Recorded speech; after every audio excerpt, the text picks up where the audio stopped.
This book discusses the history and the present-day struggle to force the legal system to allow evidence of racism, poverty, and culture into the legal system. Who the hell am I? Paul Harris is considered the modern-day pioneer of the Black Rage defense. Let's get back to the lecture. The California Court of Appeal said that, quote, one of the guiding principles in every courtroom is that race is a neutral factor. You and I know that this is bullshit. The law tries to keep class and race out of the courtroom. All 8 judges were white. All the prosecutors were white. All the marshals were white. All the secretaries and law clerks. Everybody was white except the defendant.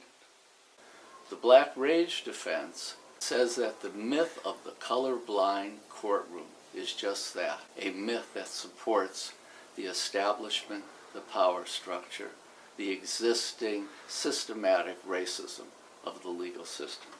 The lawyer's role is to educate, to expose racism, to expose poverty, to expose the class system, and to put them into the traditional defenses, and to force the legal system to confront racism.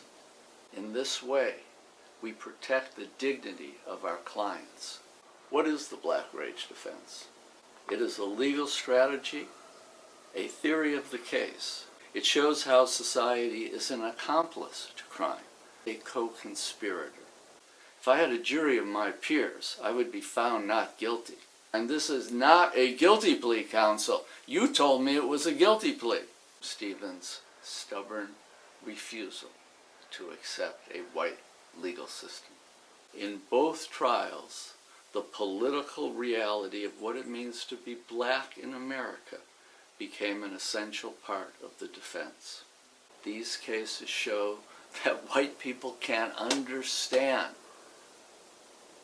the effects, the tragic effects of racism. We are all human beings. We can all understand common feelings once we are educated to them.